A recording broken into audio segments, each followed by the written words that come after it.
So, Monday morning, it's still just before midday, and I've got the kitchen finished. Now, I'm busy putting things up on the shelves, and I have booked a chimney sweep for Wednesday, who'll be coming and cleaning the chimney for me, and then the stove is going to be installed on Thursday. So I'm looking forward to that. As you can see, the kitchen looks lovely and bright. And I think the change is actually phenomenal because my eldest daughter was round yesterday and she said, "Oh, Mum, it just looks so big. The kitchen looks so big." Now, there's been lots of things that have held me up. And the most recent thing, which was yesterday's work, was repairing the floor. There were tiles that had not been put in correctly years ago. I'm talking 15 years ago. So the floor stood up to wear and tear really well. But what I did, I went round and I just re-cemented in loose tiles, cemented in little gaps. Now, even as I'm looking, I'm thinking, oh, I could do a little bit more of that, but that's for another day. So this is how the kitchen looks. What do you think? I've got my curtain wires out on the table because I'm just about to get the sewing machine out to start sewing the little curtains for underneath here and underneath the sink. I've put some of the material out on the kitchen table to test it out. I'm pleased with that, though I may get like an oilcloth later on, which would be more practical. And I think I'll be moving this at some point. I have to move it anyway because of the stove being installed on Thursday. But whether I'll put it back or not, I don't know. So, there we go. What do you think? Let me just go and stand over here with my back to the window and get a full view of the room. There we go.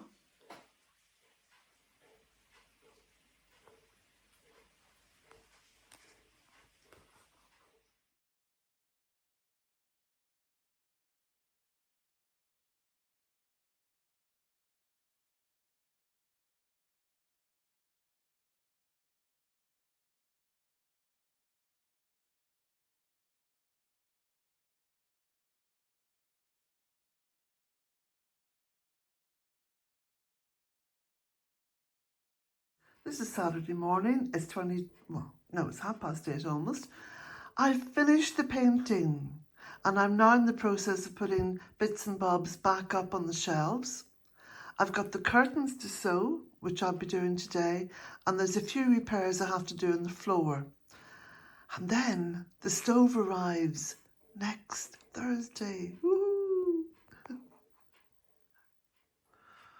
One of the lovely revealing things about redecorating, reorganising, basically sort of creating a new kitchen in many ways, is the fact that I have now so much light coming in. Now, what I intend to do, because I've already taken the stained glass rectangle away from the bottom of the window, I've put that in my bedroom. I want to keep this window as clear as possible. Now I've got that beautiful James Cox stained glass harvest picture or piece up there in the window. That's going to stay, but it's beautiful to see out of the window. So I want to keep that, and I'll just show you. I'm standing up now and you can see how beautiful the garden looks. I really just want to be able to use the garden as like an ever-changing backdrop. Look at that. I think that's the best picture or view you could possibly get. You can just see Kilronan in the background there, underneath those fuchsia flowers. Yeah. And if I pan this way, look.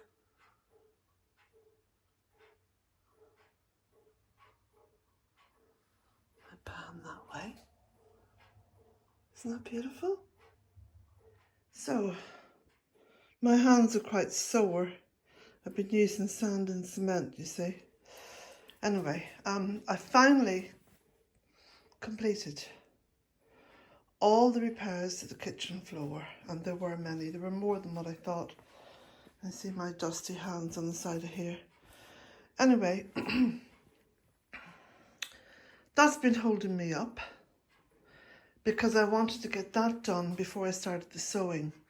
So now I'm going to have a wee relax in the sunshine out the back with Patsy, and then I'm going to crack on with the sewing. And I'm telling you, I'm going to be so glad when this is finished. Oh, I've also been painting my baskets up there. I've tried to get a colour which I thought was kind of close to duck egg blue, but I'm not too sure. I'll have to wait till the stove is in situ. Oh, there's a bit of a tile there that I didn't need.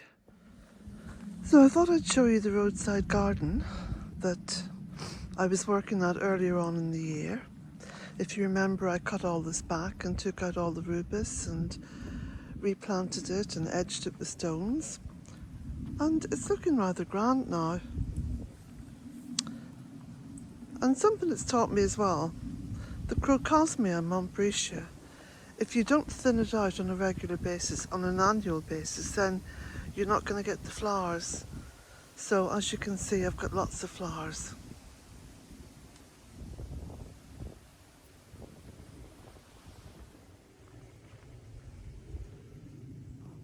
And this is the other side. I've got lots of beautiful flowers on the oregano. This is basically wild oregano. Everything seems to grow so abundantly here in the west of Ireland. It's hard to keep up with it all.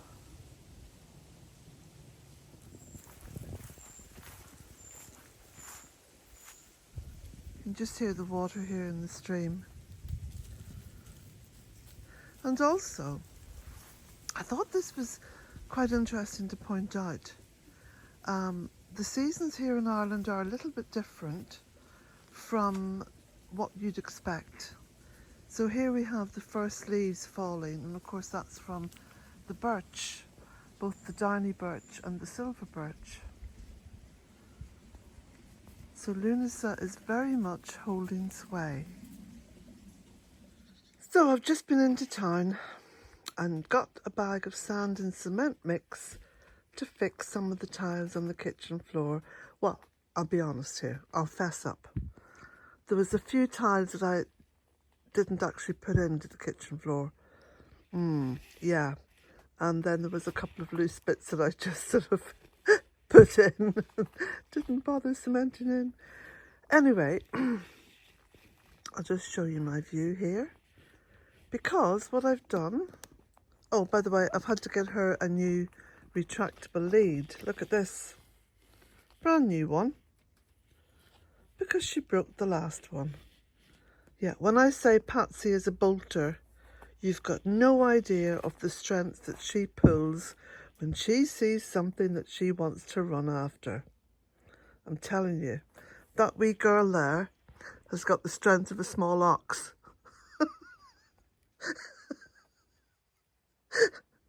She's funny. Because when she sees something that she wants to run after, she gets this unearthly, eerie glaze in her eyes. She says, "What are you laughing at?" "I'm laughing at you, Patsy, you wee rascal." So, you're probably asking yourself, where is Colette sitting? Okay, I'll give you a clue. Look. So that egg chair that was stashed underneath the veranda on my studio hasn't been used all summer. And I thought to myself, you know what you should do, Colette? Just pull that egg chair out into a position where you're going to plunk yourself down in it on a regular basis. And then I thought, oh, the cushions will get wet. So I thought, put it near enough to this veranda that I can just bring the cushions with me when I come out the door. So now I've got this wonderful... Oh, look at this, look. I'm bouncing on it now.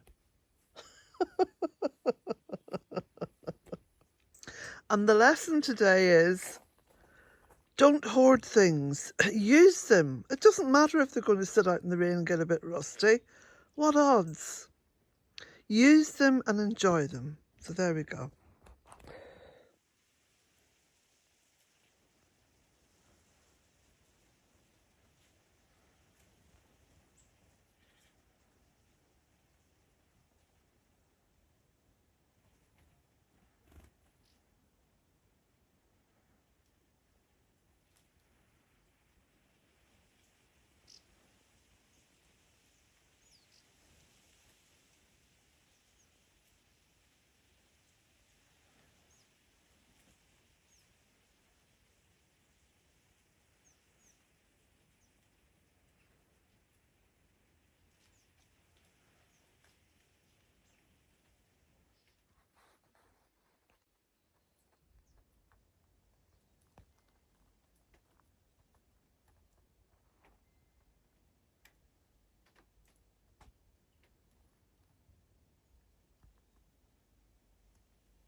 I began the Bealtaine project in 2004 by purchasing this old cottage, which, as you can see, has been transformed, although nothing structurally done to it, a little bit added. This was the driveway up to the cottage. Well, it was a track really, it was very difficult to get up. And this is it 20 years later. I've planted over 1,100 trees and dedicated this part of my life to the project. I'm recognised by the Irish government as a writer and therefore have been accredited artist status. My first book, A Cottage in 3 Acres. My second, In Search of the Goddess Rising. My third, Walking Between Worlds. And 2 booklets, Bealtaine Cottage Guide to the Deep Midwinter and the Celtic Festival of Immock. All books can be purchased through my website, and there's a link beneath each and every video. I will be posting a link into the comment section also. You can hear me read the first 2 chapters of my book, A Cottage in 3 Acres, over on my website, bealtainecottage.com. Again, there's a link beneath each and every video.